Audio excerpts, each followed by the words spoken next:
Ce livre résume 9 années d'enquête et il permet d'apporter des preuves comme quoi Saint-Exupéry ne s'est pas suicidé, mais qu'il a bien été abattu par la chasse allemande. Le Lyonnais Bruno Faurit est l'un des auteurs d'une enquête au long cours visant à mieux cerner les circonstances de la mort de Saint-Exupéry.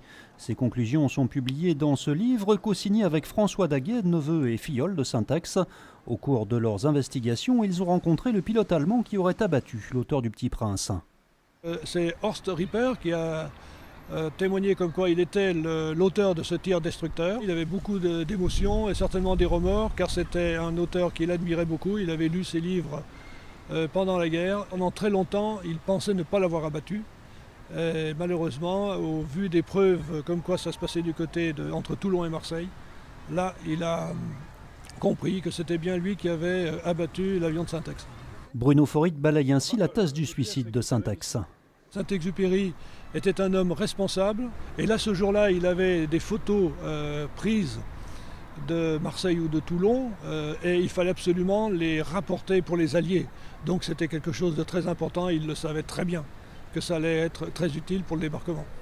Saint-Exupéry, révélation sur sa disparition, est publié aux éditions Vétopo. Avec ce temps, on ne sort pas les cuissards, mais plutôt les baudriers. Au programme ce matin, escalade. Et quoi de mieux pour la cohésion d'équipe que de devoir faire confiance à son compagnon de cordée à plusieurs mètres du sol. Pour ma part, c'était la première fois. Après, effectivement, c'était un sport auquel tout le monde connaît, mais finalement on pratique assez peu. Là, c'est bien, une assez bonne surprise. Déjà par le fait qu'on a des bonnes conditions météo aussi aujourd'hui. Et voilà, finalement, un sport assez ludique et physique qui est vraiment intéressant. Et ce matin-là, les coureurs sont encadrés par un moniteur d'escalade plutôt taquin. Ils s'en sortent, mais ils peuvent mieux faire. C'est-à-dire pourquoi ? Parce que nous, on encadre beaucoup, et beaucoup d'enfants, par exemple. Et eux, ils montent, sans souci. Donc pour des super sportifs, je me dis que... il pourrait mieux faire. Mais que le moniteur se rassure, l'un des coureurs a atteint l'objectif de la matinée, arrivé au sommet de l'aiguille d'escalade d'Almont à 33 mètres de haut. Et c'est chose faite pour François Bidard. Si, ça volait fort quand même, mais pas évident. C'est dur. Et les prises sont assez froides aussi.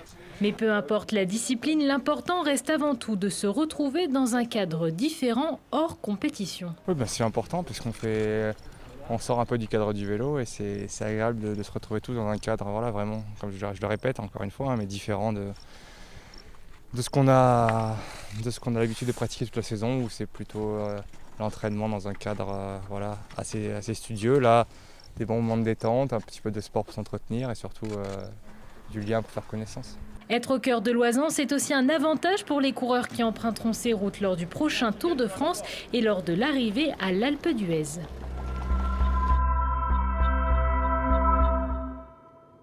En même pas 3 semaines, ils ont déjà visité 400 habitations. Nestor, André et Arthur sont chargés par la communauté de communes du Pays du Mont-Blanc de sensibiliser à la pollution de l'air. Ce sont les ambassadeurs. Ce sont des jeunes en service civique qui sont formés par la collectivité, formés aussi par les organismes en charge de la qualité de l'air, tout ça dans un partenariat avec l'ADEME, qui est l'agence pour l'énergie. Tous les 3 sont particulièrement sensibles à la thématique et motivés pour améliorer la qualité de vie des habitants. Et de la motivation, il leur en faut pour sillonner les routes et convaincre chacun d'ouvrir sa porte.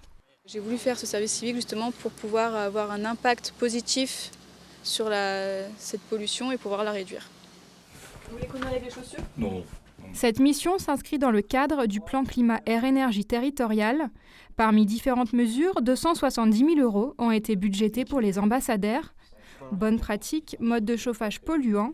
Leur mission est d'expliquer l'origine des particules fines ou PM10, principal polluant dans la vallée de l'Arve.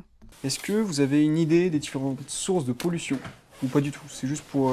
Selon Atmo, l'organisme de surveillance de la qualité de l'air en Rhône-Alpes, l'industrie ne représenterait que 14% des émissions de PM10 du territoire. Le chauffage individuel au bois serait lui responsable de 60% des émissions. Lors des pics de pollution, ce chiffre grimperait même à 70, voire à 80%. Des conclusions qui ont parfois un peu de mal à passer auprès des habitants. Si vous voulez, j'aurais plutôt vu un 40% pour le bois et après le complément sur les deux autres activités de la région, quoi. Et il faut effectivement accepter que chacun, vous comme moi, si on utilise mal les appareils de chauffage, si on a des appareils de chauffage au bois non performants, eh ben, on est les plus gros pollueurs. Pour aider chacun à changer ses habitudes, les ambassadeurs informent aussi sur les dispositifs et les aides existantes en matière de rénovation énergétique. Cette mission permet aussi de cartographier les modes de chauffage et de consommation afin de définir ensuite besoins et marges de progression. Au sud du Puy-en-Velay, c'est une petite révolution numérique pour la commune de Chadron et ses 270 habitants, situés en partie sur une zone blanche.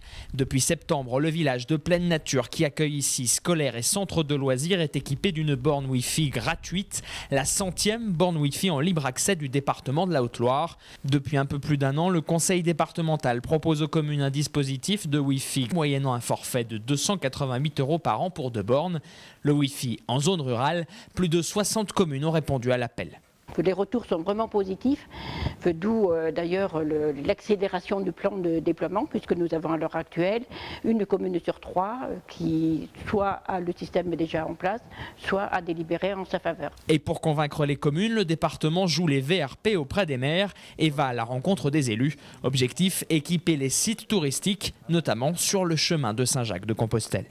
On observe leur territoire, ce qui s'y passe, et en fonction de ça, on leur dit, si vous la mettez là, vous avez une plus-value.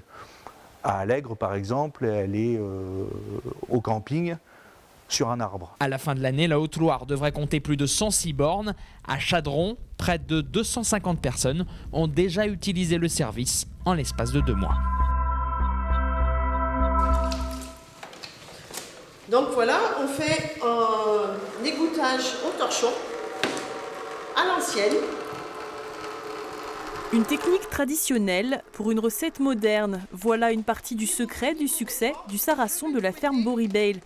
Ici, c'est la version échalote-ciboulette qui a tapé dans le palais des spécialistes du Goemio. La spécialité fromagère se démarque par sa texture à part, entre onctuosité et grain du caillé. Inscrit désormais dans les coups de cœur, le sarrason devrait vite être reconnu. C'est vrai que ça fait beaucoup parler et que les gens viennent par la suite. Moi, je pense que demain, on va être bien entouré au marché de Suril-Comtal par rapport à ce sarrason. Tout comme quand j'ai sorti d'autres fromages tels que le cœur du Forel à lavande, les clients sont très réceptifs. Même pour le beurre aussi. Après, là, on a une vague, on est submergé. Mais c'est très bien, hein. Et c'est pour ça qu'il faut savoir se démarquer. Et si le produit s'est démarqué, c'est aussi grâce à sa qualité. Tout vient de ces dames. Le cheptel de 70 vaches laitières de la ferme, des vaches qui peuvent pâturer à leur convenance, de l'herbe sur l'exploitation en reconversion biologique.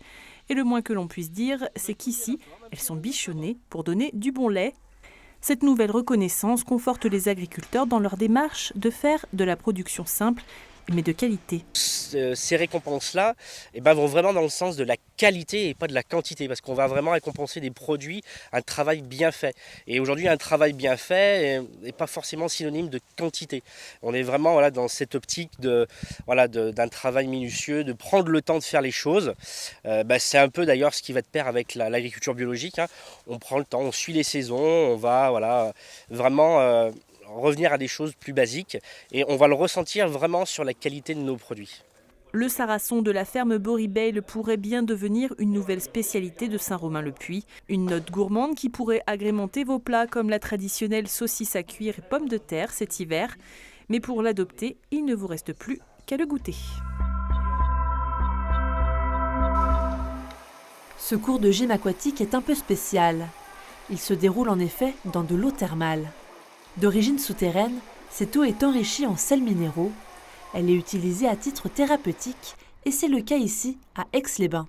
La cure thermale n'est pas nécessairement le moyen de se passer de médicaments, mais certainement de mieux utiliser les médicaments que l'on peut être amené à prendre. En 2016, plus de 48 000 curistes ont été accueillis dans les établissements savoyards. Les stations du département représentent plus de 8% de la fréquentation nationale, une fréquentation en constante évolution. Avec le vieillissement de la population, le nombre des maladies chroniques augmente. Et une certaine proportion de ces maladies chroniques trouvent des solutions thérapeutiques dans la cure thermale. Le deuxième élément, c'est que les problèmes qui sont survenus avec un certain nombre de médicaments amènent le public, qu'il s'agisse des médecins ou des patients, à manifester une certaine réticence vis-à-vis des traitements chimiques. Il y a quelques semaines, une convention thermale a été signée par les différentes caisses primaires d'assurance maladie.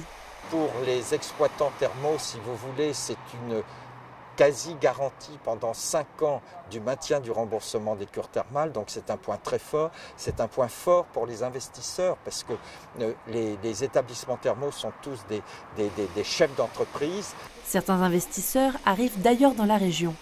À Saint-Gervais, le groupe L'Oréal a racheté les thermes. Montant de l'investissement, 4 millions d'euros destinés à moderniser la station. C'est vraiment un signe quand vous voyez une entreprise de cosmétologie de ce niveau-là qui s'intéresse au thermalisme. Pour nous, c'est aussi une reconnaissance et beaucoup d'espoir pour l'avenir. Le dynamisme de la filière thermale est aussi synonyme d'emploi. Les stations thermales savoyardes comptent à elles seules 800 salariés à temps plein. Grand maître en peinture, mais également en gravure, Rembrandt fait partie des artistes ayant rayonné sur le XVIIe siècle. Le Fonds Glénat à Grenoble vient d'acquérir 68 estampes sur les 300 qu'a réalisé le Hollandais tout au long de sa vie. Rembrandt à Grenoble, c'est complètement inédit et inouï.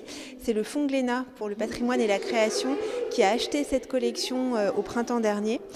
57 gravures qui appartenaient au Britannique Neil Kaplan et qui a souhaité s'en séparer. Cette collection, il l'avait commencée en 1984. Elle était centrée principalement sur les portraits et les autoportraits de l'artiste.